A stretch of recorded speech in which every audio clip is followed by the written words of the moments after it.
The human mind can be our greatest ally or our cruelest enemy. Behind the masks we wear every day, many of us fight silent battles against inner voices, whispering that we are not enough. Insecurities are like invisible chains, binding us to a limited version of ourselves, a prison without bars, built brick by brick, thought by thought, by our own hands. The startup office buzzed with the usual Monday morning energy. Screens glowed in every direction. Fingers danced across keyboards, and amidst this modern symphony, a 25-year-old programmer stared at the code on his screen with a distant gaze. His sleek downtown apartment, his enviable salary, his impressive job title, all were perfect masks hiding the storm raging inside him. The weekly team meeting was scheduled for 10 o'clock. As always, his stomach twisted into knots at the thought of all the eyes that would turn to him when it was his turn to speak. His palms were already clammy as he mentally rehearsed what he would say about the project's progress, the same words he had practiced in front of the bathroom mirror that morning. If they only knew, he thought, glancing at his colleagues who chatted effortlessly, exchanging ideas with ease. If they found out I'm a fraud, that I don't deserve to be here. In the meeting room, the fluorescent lights felt like merciless spotlights. When his turn came, the words left his mouth mechanically, rehearsed. A more experienced colleague interrupted his presentation with a different suggestion.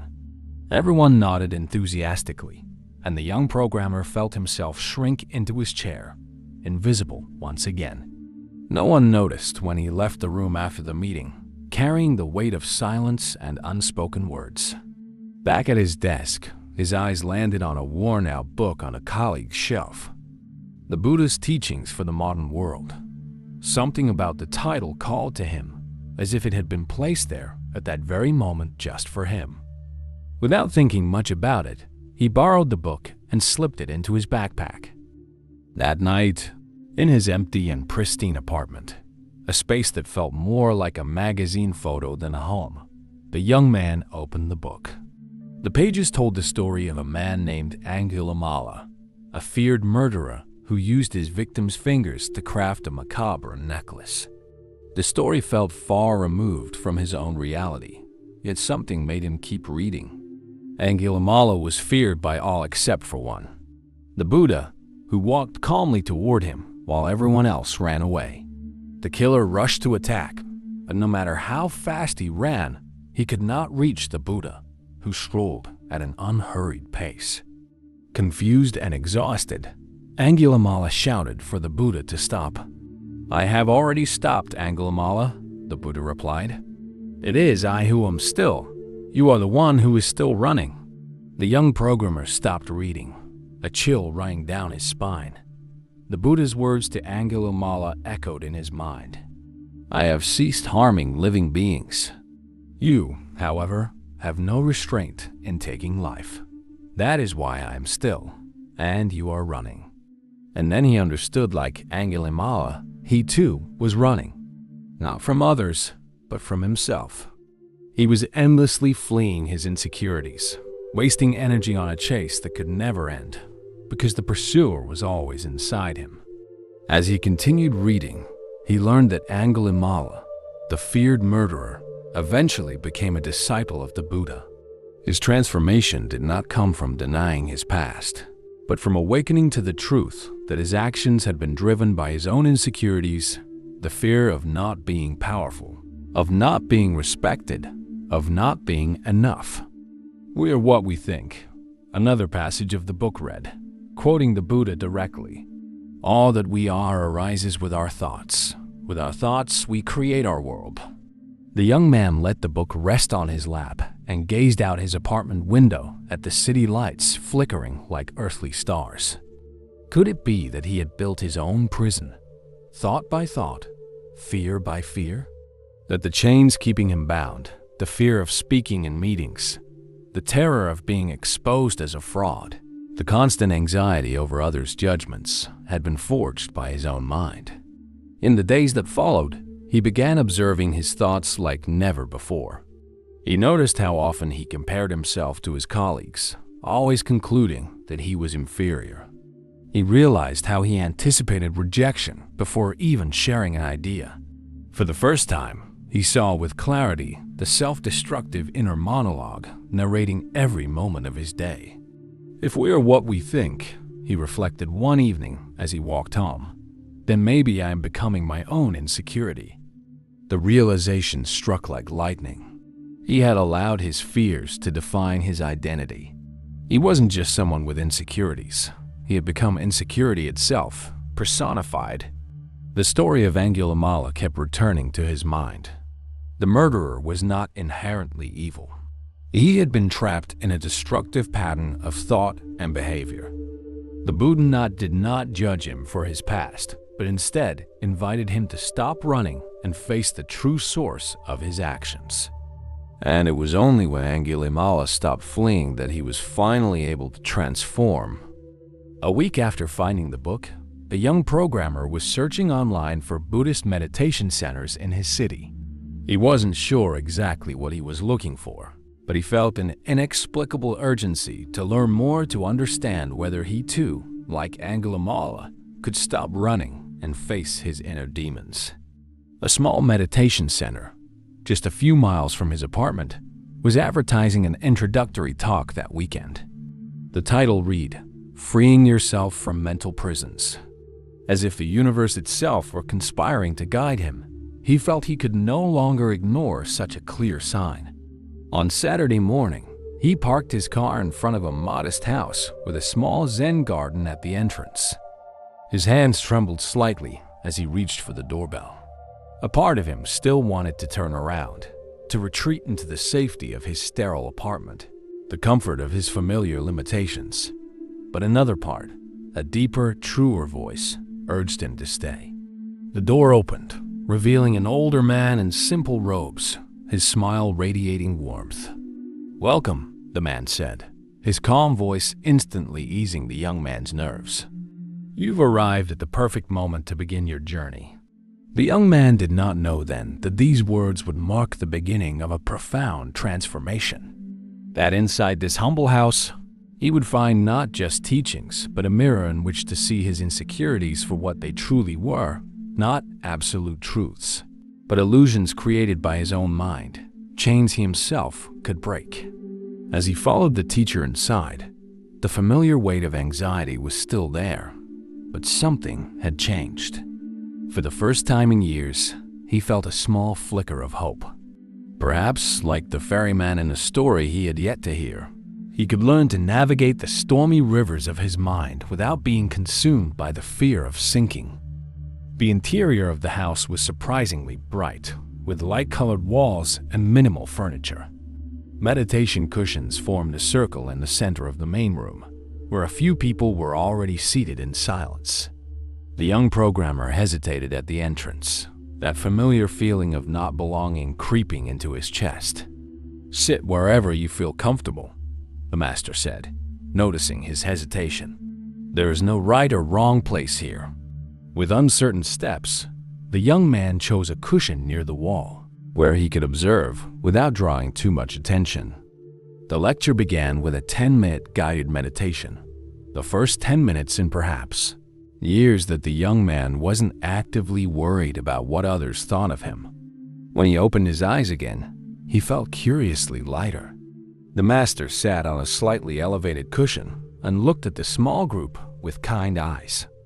"Before we begin talking about mental prisons, I'd like to share a story with you," he said, his voice flowing like calm water over polished stones. In an old village on the banks of a great river, there lived a boatman known for his skill in navigating even the most dangerous currents. For decades, he ferried people and goods safely from one shore to the other, earning the respect of everyone in the region. But as he grew older, something strange began to happen. The once confident boatman started to doubt his abilities. At first, it was small hesitations, double and triple checking the boat's moorings, postponing crossings at the slightest hint of clouds in the sky. Over time, these doubts grew like shadows at dusk until, one day, the boatman simply stopped. "I can't do this anymore," he told the bewildered villagers. "My hands are no longer steady. My eyes no longer see the currents as they once did. Find someone else to make the crossings." The villagers pleaded, reasoned with him, even offered more money, but the boatman remained firm.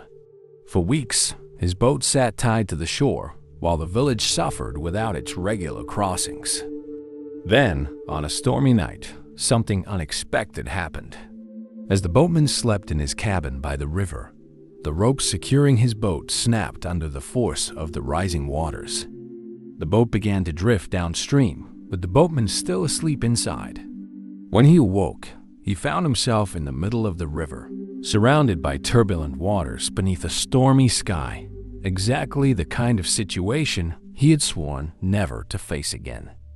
Panic gripped him for a moment, but then something extraordinary happened. Without thinking, his hands found the oars. His eyes, once failing, read the water's patterns perfectly. His body, which he had believed too weak, moved with the same precision and strength as always. It was as if his very being had ignored the lies his mind had been telling him and simply did what it had always known how to do. When the storm finally passed, the boatman found himself safe in a quiet cove. And there, under the first light of dawn, he understood. His lack of confidence had never been based on reality. It was merely an illusion his mind had created, a prison built by his own thoughts. The master paused, looking directly at the young programmer as if seeing through him. You know, in Buddhism, we call this mithya drishti, distorted vision, or erroneous perception. It's when we mistake the stories we tell ourselves for reality. The words hit the young man like stones cast into a still lake, sending ripples through his consciousness. How many times, like the boatman, had he convinced himself of his own incompetence? How many opportunities had he let slip by because he believed he wasn't skilled enough? After the lecture, as the other participants chatted over tea, the young man hesitantly approached the master. The boatman's story. It felt like it was told just for me. The master smiled. Stories find those who need to hear them. Are you like the boatman? In almost every way, the young man admitted. At work, I always feel like I'm not good enough, that at any moment they'll find out I'm a fraud. Even when I successfully complete projects, I attribute it to luck, not my own ability. Imposter syndrome, the master nodded. A common manifestation of mithya drishti. Let me ask you something. Have your insecurities ever been proven true? Has anyone ever called you a fraud or incompetent? The young man thought for a moment. Actually, no. On the contrary, I've received praise and even promotions. So the only person who consistently calls you a fraud is me, the young man finished, the realization weighing on his chest. And what if that voice isn't trustworthy? What if, like the boatman, you are perfectly capable but paralyzed by a distorted perception? In the days that followed, the young programmer couldn't stop thinking about the boatman's story. He constantly compared it to his own situation. Like the boatman who doubted his skills despite decades of successful crossings, he doubted his competence despite completed projects, a degree earned with distinction, and promotions granted on merit. A week later, the opportunity to test this new perspective arose when his manager called him into a private meeting. We're starting a new project for an important client, the manager explained. It's complex, has tight deadlines, and I need someone to lead the development team. I thought of you. The familiar wave of panic began to rise in his chest. His mind immediately produced a list of reasons why he would fail. He had never led a project of this scale before. There were more experienced developers on the team. The client was notoriously demanding. But then, the image of the boatman in the middle of the storm, navigating by instinct when all his doubts had been quite literally washed away, surfaced in his mind. What if my insecurities are just illusions? He wondered. What if, like the boatman, I already know how to navigate, but I've been holding myself back? Do you need time to think about it? The manager asked, interpreting his silence as hesitation. To his own surprise, the young man replied, "No, I accept the challenge." The following weeks were intense. The project was indeed complex, with challenging technical requirements and a client who frequently changed their mind. But something had shifted in the way the young programmer faced obstacles. Every time the familiar voice of insecurity whispered that he wasn't capable, he remembered the boatman and asked himself, "Is this a truth or just a distorted perception?" And invariably, when he examined the concrete facts, his education, experience, past achievements, the answer pointed to distortion. In team meetings, he forced himself to speak up even when his heart raced. To his surprise, his suggestions were often adopted, and team members began to seek him out for guidance. Not because he pretended to have all the answers, but because he had learned to say honestly, "I don't know, but we can find out together," something his insecurity would never have allowed before. The biggest test came during the final presentation to the client. As he prepared his slides, the young man felt the familiar knot in his stomach at the thought of presenting to a room full of executives. For a moment, he almost asked his manager to do it instead. But then, he remembered the boatman adrift in the stormy river, discovering his true abilities when all illusions had been swept away by the current. Your lack of confidence is not an absolute truth about you, but an illusion that obscures your true nature, the master had said. Taking a deep breath, the young man decided that, like the boatman, he would allow his natural abilities to emerge without the interference of the doubts that had held him back for so long. The client presentation was a success. To his own surprise, the young programmer managed to speak with clarity and confidence, answering complex technical questions without hesitation. When the client's CEO shook his hand at the end of the meeting and said, "Impressive work. We look forward to continuing to work with you," something inside him began to shift. The sense of accomplishment, however, was fleeting. The next morning, his team wanted to celebrate the project's success with lunch at a club that had a pool. "We could have a barbecue and then go for a swim," an enthusiastic colleague suggested. Immediately, the young man felt the familiar weight of insecurity, but now in a different territory. While he had learned to manage his professional doubts, his body was still a constant source of shame and discomfort. Ever since his teenage years, when he had been the target of cruel jokes about his physical appearance, he had developed a habit of hiding himself. He wore loose clothing even on the hottest days, avoided beaches and pools, and kept a safe distance from situations that might expose his body to others' judgment. "I can't go," he replied automatically. "I have a commitment." The lie came easily, like so many others he had told over the years to avoid such situations. That night, after declining the invitation, he felt a deep dissatisfaction with himself. He had faced his professional fears with the story of the boatman, but he was still a prisoner to this other insecurity. He decided he needed to return to the meditation center. The following Saturday, he arrived earlier than usual and found the master tending to the small Zen garden. "I see something is troubling you," the master said, without lifting his eyes from the stones he was carefully arranging. "I was able to apply the teachings about mithya drishti in my work," the young man explained. "But there's still something. Another prison I can't seem to escape." The master gestured for him to sit on a stone bench beneath a cherry tree. "Tell me about this prison."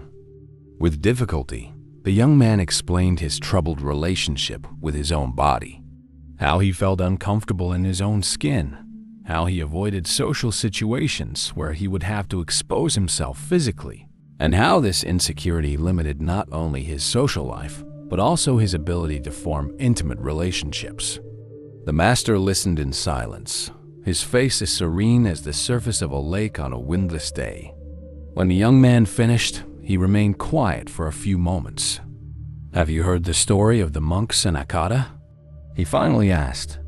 The young man shook his head. Sunakata was a disciple of the Buddha who abandoned the teachings because he was obsessed with physical powers and appearances. He believed that the true purpose of spiritual practice was to attain a perfect physical state, to have an extraordinary body capable of supernatural feats. When he realized that the Buddha did not emphasize this, he became disappointed and left. The Buddha, commenting on Sunakata's departure, said something profound. This body is like a water bubble, like a mirage. The fool is ruled by it, but the wise one simply recognizes it and takes care of it. In Buddhism, we call the physical body rupa, the material form. It is just one of the 5 aggregates that make up what we mistakenly call the self. It is important, certainly, but it is transient and does not define who we truly are. The young man frowned. Are you saying I should ignore my body? The master smiled gently. Quite the opposite. I'm saying you should change your relationship with it. You see, you treat your body as an object of aesthetic judgment, something to be displayed and evaluated according to external standards. But the body is not that. It is an incredible vessel for your experience in this world. It is the boat that allows you to navigate the river of life. He paused, touching a cherry blossom that had fallen onto the bench between them. Observe this flower. Is it perfect? By human standards, perhaps not. It has small blemishes, some petals are slightly misshapen. But it fulfills its purpose in nature perfectly. It is exactly as it should be. The master stood and invited the young man to follow him to a small temple at the back of the garden. Inside, there was a Buddha statue, not polished and shining like many others, but deliberately imperfect, with visible tool marks still in the stone. This is the imperfect Buddha, the master explained. It was carved this way to remind us that perfection is not in appearance, but in function, in the ability to fulfill one's purpose. In the following days, the master taught the young man about the Buddhist concept of rupa and how obsession with physical appearance inevitably leads to suffering, dukkha. Through specific meditations, he guided the young man to develop a new relationship with his body, not as an object to be judged, but as a sacred temple that housed his consciousness. Your body is not a billboard for the world to evaluate, the master said during a meditation session. It is a temple for you to inhabit. A temple does not need to be perfectly symmetrical or decorated with gold to be sacred. It is sacred because it is the place where consciousness resides. During a weekend retreat, the young man participated in Qigong exercises and body awareness meditations, practices that emphasize the connection between mind and body. For the first time, he began to feel genuine gratitude for his body, not for how it looked, but for what it made possible. The ability to breathe, to feel the sun on his skin, to taste a fruit, to embrace a friend. On one particularly revealing morning, the master led a body gratitude meditation, asking participants to mentally thank each part of their body, from their feet to their head, not for its appearance, but for its function. Thank your feet for carrying your weight and taking you through the world. Thank your legs for the steps they take each day. Thank your heart for beating tirelessly, keeping you alive even as you sleep. By the end of the meditation, the young man had tears in his eyes. The self-punishing version of himself that had lived in his mind for so many years now felt like a cruel stranger. How had he spent so much time hating the very vessel that allowed him to experience life? The body is not the problem, the master observed, noting his emotion. The problem is believing that your worth lies in its appearance. That is just another form of mithya drishti, distorted vision. A week later, another opportunity arose. His co-workers planned another celebration, this time at a beach near the city. The invitation arrived by email, and the young man felt the familiar tightness in his chest, the conditioned reflex of years spent avoiding such situations. But something had changed. Instead of automatically replying with an excuse, He paused and observed his reaction with the mindfulness he had been practicing. The fear was there, certainly, but now it felt more fragile, less substantial. It was just another thought, not an absolute truth. My body is an imperfect temple, not an object for judgment, he repeated to himself, remembering the master's words. Its value lies in what it allows me to experience, not in how it looks. With a courage he didn't know he possessed, the young man replied to the email, accepting the invitation to the beach gathering. When the day arrived, he put on his swim trunks, an item he had bought years ago but never worn, and drove to the meeting place, his heart pounding, yet determined to put his new learnings into practice. At first, he kept his t-shirt on, observing his colleagues interact casually. An hour later, inspired by the relaxed atmosphere and recalling the teachings about the body as a vehicle rather than an object of display, he finally gathered the courage to remove his shirt and step into the ocean. To his surprise, no one pointed, no one laughed, no one even seemed to notice. The cold waves touching his exposed skin brought a sense of freedom he hadn't felt since childhood. For a few precious moments, he completely forgot about his insecurities, immersed in the pure physical experience of being alive. The beach gathering went well, but when several colleagues suggested continuing the night at a nearby bar, a new wave of anxiety washed over him. While he was feeling more comfortable with his body, prolonged social interactions were still a daunting territory. The excuse was already forming in his mind: unfinished work, an imaginary commitment, anything to avoid the situation. "Come on, you have to join us," a colleague insisted. "Joe's bringing some friends from college who work in game development. You'd have a lot in common." The mention of unfamiliar people amplified his discomfort. Unable to come up with a convincing excuse on the spot, he reluctantly agreed. But during the entire ride to the bar, his stomach twisted into knots of anxiety. What would he say to strangers? How would he keep a conversation interesting? What if he said something foolish and everyone judged him? At the bar, he settled into a corner, ordered a drink, and watched as groups naturally formed around him. Some colleagues tried to include him in their conversations, but his short responses and tense posture clearly communicated his discomfort. After an hour of forced smiles and growing anxiety, he excused himself and left, feeling both relieved to escape and disappointed in himself. The following Saturday, he returned to the meditation center, determined to share this new failure with the master. He found the group gathered in the garden, and when the opportunity arose, he recounted his experience. "I managed to overcome some of my insecurity about my body," he explained. "But when it comes to talking to people, I don't know. Especially in social settings, I still feel paralyzed by the fear of judgment." The master nodded understandingly. "So now we face the fear of social rejection.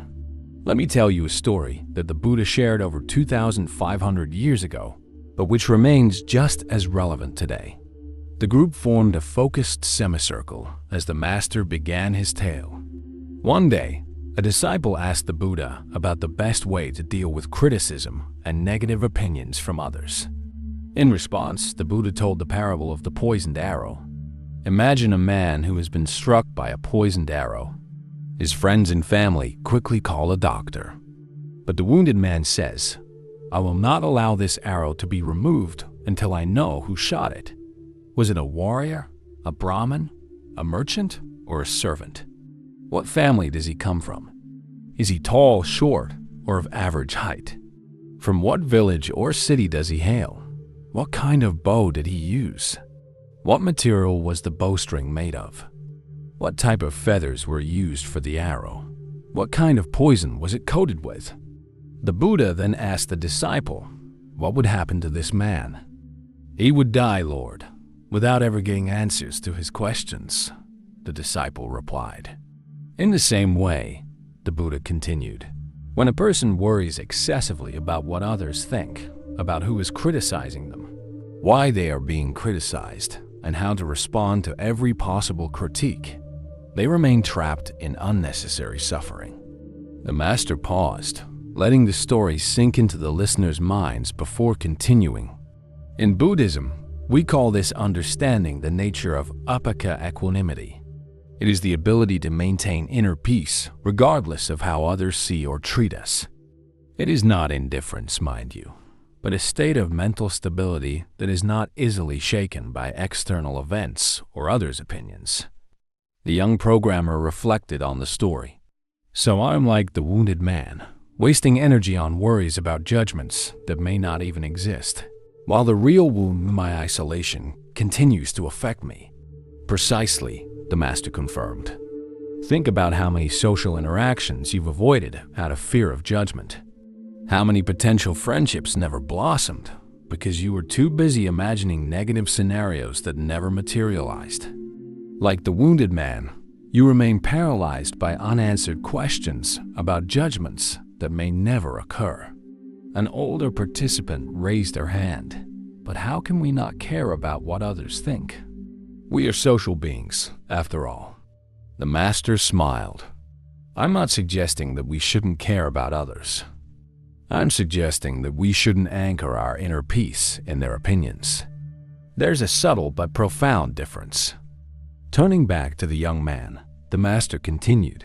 When you're in a social situation, fearing judgment, you are like the man who wants to know every detail about the arrow before removing it. But the arrow, your isolation and discomfort, continues to cause harm. The Buddha taught a practice called mindfulness, present moment awareness, that can help in these situations. When you feel social anxiety, first acknowledge the feeling without judging it. I am feeling anxious right now. Then, observe how this feeling manifests in your body, perhaps as a tightness in your chest or a knot in your stomach. Finally, remember that these anxious thoughts about social interactions are just thoughts, not reality. In the weeks that followed, the young man diligently practiced these techniques. During guided meditations with the master, he learned to observe his anxious thoughts without identifying with them, seeing them as passing clouds in the sky of his consciousness, not as absolute truths about himself or the world. The opportunity to test these new tools arose when his company sent him to represent them at a technology conference. Normally, he would have panicked at the thought of mingling with hundreds of strangers. But this time, armed with the Buddha's teachings, he decided to approach the situation differently. Before each interaction, he practiced the mindful breathing he had learned. When the familiar anxiety surfaced, he acknowledged it without judgment. This is just anxiety, a passing state, not who I am I. The technology conference became a turning point in his journey. Instead of isolating himself in the corners or hiding behind his phone as he would have in the past, the young programmer consciously practiced being present in the moment. Whenever an anxious thought arose, they'll think I'm weird, or I won't know what to say. He observed it without identifying with it, reminding himself that it was just a thought, not a truth. One particularly effective strategy was to genuinely focus on others. Instead of worrying about the impression he was making, he concentrated on truly listening to what people were saying, asking sincere questions about their projects and interests. To his surprise, this approach not only reduced his anxiety, but also led to much more authentic connections. On the last day of the conference, he was invited to dinner with a group of developers he had met. During the meal, one of them remarked, "It's amazing how you really listen to what we say.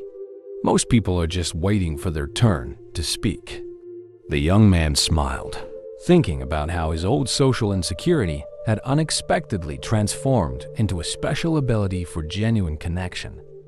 Returning to his routine after the conference, he noticed something curious. The insecurities that had tormented him for so long seemed to be turning into something different. His former lack of professional confidence, which had made him constantly question his abilities, now made him more empathetic toward junior colleagues facing similar struggles. His physical insecurity, which had led him to avoid social situations for years, had driven him to develop wellness practices that benefited his health in ways he had never imagined. And his social difficulties had turned him into an exceptionally attentive and perceptive listener. 6 months had passed since his first encounter with the Buddhist book on his colleague's shelf. Sitting in the meditation center's garden on a Sunday afternoon, he shared these reflections with the master. "It's like my weaknesses are becoming my strengths," he concluded. "Does that make any sense?" The master smiled, his eyes shining with a quiet wisdom. "It makes perfect sense. Let me show you something." Rising to his feet, he led the young man to a small artificial pond in the back of the garden. On the water's surface, lotus flowers bloomed in shades of pink and white, their petals open under the afternoon sun. "The lotus is one of the most important symbols in Buddhism," the master explained. "Do you know why?" The young man observed the elegant flowers, but couldn't guess the special reason. "Because the lotus grows in the dark, muddy depths of the pond," the master continued. "Its roots are firmly planted in the dirt and darkness, yet it rises to the surface as a pure and beautiful flower. Without the mud, there would be no lotus." The young man contemplated the flowers for a long moment, letting the meaning of the image sink in. Without your insecurities, without your challenges and struggles, you wouldn't have developed the compassion and wisdom that are now beginning to bloom within you, the master continued. "The lotus does not reject the mud. It transforms it, using it as nourishment for its beauty." The master picked a small flower floating near the edge and handed it to the young man. In Buddhism, there is a concept called apaya skillful means. It's the ability to transform any circumstance, even seemingly negative ones, into a path for spiritual growth. In the days that followed, the young man reflected deeply on the symbolism of the lotus. How could he intentionally apply this principle of transformation in his life? How could his former weaknesses nourish new strengths? The answer began to reveal itself in unexpected ways. During a team meeting, he noticed a new developer who was visibly nervous about presenting his work. During the break, he approached him and shared, "I used to be terrified of presentations. Actually, I still get nervous, but I've learned a few techniques that help." The brief exchange turned into a meaningful conversation, and before he knew it, the young man had become an informal mentor to colleagues struggling with insecurities similar to those he had faced. Inspired by his own journey with physical insecurity, he proposed a wellness initiative at the company, organizing weekly yoga and meditation sessions during lunch breaks. To his surprise, the program became extremely popular, drawing participants from multiple departments, and his transformed ability to listen, a direct result of years spent trying to overcome social anxiety, took his career in an unexpected direction when he was invited to lead a new project focused on improving user experience, something that required exactly the empathy and attentiveness he had cultivated. One afternoon, in a particularly meaningful moment, a senior colleague remarked, "You've changed over the past few months. You seem more grounded. How did you do it?" For a moment, the young man hesitated, unsure of how much to share. Then, remembering the lotus, he replied, "I learned that our greatest weaknesses often hide our greatest strengths. It's like a lotus growing in the mud. Without the muck, there would be no flower." His colleague looked intrigued. "I'm not sure I fully understand, but I like the metaphor." With a smile, the young man replied, "I didn't understand it at first either. I had to experience it to truly grasp it." That night, as he walked home, he reflected on how much his life had changed. The insecurities still appeared from time to time. Perhaps they always would, but his relationship with them was fundamentally different. They were no longer enemies to be fought or avoided, but parts of his human experience that, when embraced with compassion and wisdom, could transform into unexpected gifts. At his next meeting with the master, he shared these reflections, concluding, "It's like I spent my whole life trying to escape the mud, without realizing that it held exactly what I needed to bloom." The master nodded, his eyes gleaming. You are beginning to understand the true nature of transformation. In Buddhism, we do not seek to eliminate parts of ourselves or escape certain experiences. We seek to transform, to integrate, to see the entirety of our human experience with compassion and wisdom. And insecurities? The young man asked. Do they ever disappear completely? Maybe they do, maybe they don't, the master answered with a knowing smile. But what certainly changes is our relationship with them. When we stop identifying with our temporary mental states, when we stop saying, I am insecure, and instead observe, there is insecurity present in this moment. A profound freedom arises. A full year had passed since the encounter with the Buddhist book on his colleague's shelf when an unexpected crisis hit the company. The global economy had entered a recession, and the startup, reliant on external investments, was severely affected. On a cold Monday morning, the CEO announced that the company would need to reduce its workforce by 30% to survive. Fear hung over the office like a thick fog. Whispered conversations in the hallways, anxious glances exchanged during meetings, and the constant uncertainty about who would stay created an atmosphere of collective anxiety. The young programmer felt his old insecurities resurface with renewed force, as if they had only been waiting for the right moment to re-emerge. What if I lose my job? What if all my progress was just an illusion? Maybe I'm really not good enough. The self-destructive thoughts, which he believed he had overcome, now screamed in his mind at an unbearable volume. That night, unable to sleep, he sat in his meditation posture in the corner of his room. Instead of trying to silence his anxious thoughts, he allowed them to fully arise in his awareness. He observed them as a scientist would observe cells under a microscope, with detachment and curiosity, not identification. The following Saturday, he sought out the meditation center like a traveler in the desert seeking an oasis. He found the master in the Zen garden and shared his experience. All my insecurities returned when the crisis hit the company. For a moment, I felt as if all my growth had been an illusion, as if I hadn't truly changed. The master listened attentively, then asked, "And how did you respond to these insecurities this time?" Differently, the young man realized after reflecting. I observed them. I didn't try to deny them or run away from them, but I also didn't let them consume me. It was as if I could see the storm, feel its winds, yet somehow remain separate from it. The master smiled approvingly.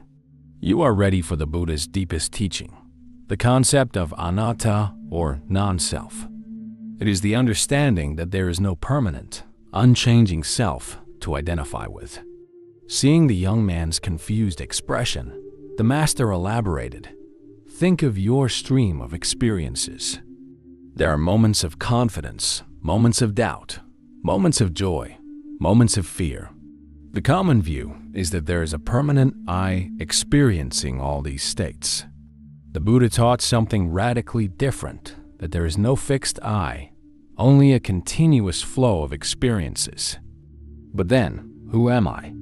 The young man asked, genuinely perplexed. Neither insecure nor confident, neither weak nor strong, neither a failure nor a success. These are just temporary conditions, not your true nature, the master explained. You are not your insecurity when it arises, just as you are not your confidence when it is present. You are the awareness that observes all these conditions come and go, like clouds in the sky. In the days that followed, the master taught the young man the practice of vipassana meditation, designed to cultivate insight into the impermanent and impersonal nature of all mental and physical phenomena. When an anxious thought arises, observe it and note, anxious thought arising. When it passes, note, anxious thought passing. Do not reject it, do not cling to it, just observe the continuous flow of experience. This practice profoundly transformed the way the young man related to his insecurities. When the fear of losing his job surfaced, he observed it with compassionate curiosity. Fear arising. When thoughts of inadequacy appeared, he noted their presence without judgment. Thoughts of inadequacy present now. A week later, the announcement everyone had been dreading arrived. The list of employees who would stay and those who would be let go. Sitting at his desk, waiting for the email that would determine his professional fate, the young man observed the sensations in his body, the racing heart, the tension in his shoulders, the shallow breath. But instead of being consumed by them, he maintained a broad awareness that held them without being defined by them. When the email notification appeared on his screen, he took a deep breath and clicked. His name was on the list of those who would stay. For a moment, relief flooded his body. But then, looking around, he saw the devastated faces of those who had not been as fortunate. In a surprising impulse, even to himself, he stood up and walked to the HR director's office. "I have a proposal," he said. "I'd like to create a program to help the employees who were let go find new positions. I can use my contacts from the tech conference, organize resume workshops, and facilitate connections with other companies." The HR director looked at him in surprise. "That's incredibly kind of you, but why would you do this?" The young man reflected for a moment before answering. "Because I've realized that we all go through moments of insecurity and fear. The difference is in how we respond, whether we isolate ourselves in our suffering or use our experience to help others." In the weeks that followed, he led the initiative with an energy and clarity that surprised everyone. Anxiety still arose occasionally, but he no longer identified with it. As the master had taught, he observed it come and go without letting it define him. In his last meeting with the master before the meditation center closed for a 3-month retreat, the young man shared a realization. "I spent so much time trying to eliminate my insecurities as if they were enemies to be defeated. Now I see that true freedom is not in having no insecurities, but in not being defined by them or by any fleeting mental state." The master nodded, his eyes shining with approval. The Buddha taught that suffering comes from identification and attachment. When we identify with transient states, "I am insecure," "I am a failure," we create prisons for ourselves. Liberation comes when we realize that we can observe all these states without becoming any of them. The young man looked at the Zen garden, at the carefully arranged stones forming patterns that suggested rivers and mountains. "It's an incredible paradox," he reflected. "The less I identify with my mental states, the more freedom I have to fully be who I am." "Exactly," the master smiled. As the great Zen master Shunryu Suzuki once said, "You are perfect, just as you are, and you can still improve." The young programmer did not eliminate his insecurities. He transcended his identification with them. His journey reveals a profound truth. Our insecurities only have power over us when we believe they are who we are. When we begin to see our insecurities as passing mental states rather than our permanent identity, we discover a freedom that does not depend on external circumstances. The Buddhist path does not promise a life without challenges, but it offers a way to navigate them with grace and wisdom. The Buddha taught, "You are not your emotions or thoughts, but the awareness that observes them." This is the ultimate liberation from insecurity, not its absence, but our ability to observe it with compassion and detachment, recognizing it as nothing more than a passing cloud in the vast sky of our consciousness. Just like a diamond formed under extreme pressure deep within the earth, our true strength emerges precisely from the heart of our apparent weaknesses when illuminated by wisdom and compassion. The core message of this story is clear. Your insecurities are only a weakness when you identify with them as your essence. When you learn to observe them with compassionate detachment, they transform not just into opportunities for growth, but into the very steps of your liberation. Like the lotus that turns mud into beauty, we can transform our insecurities into wisdom, our vulnerability into compassion, and our fears into courage, not in spite of them, but through them.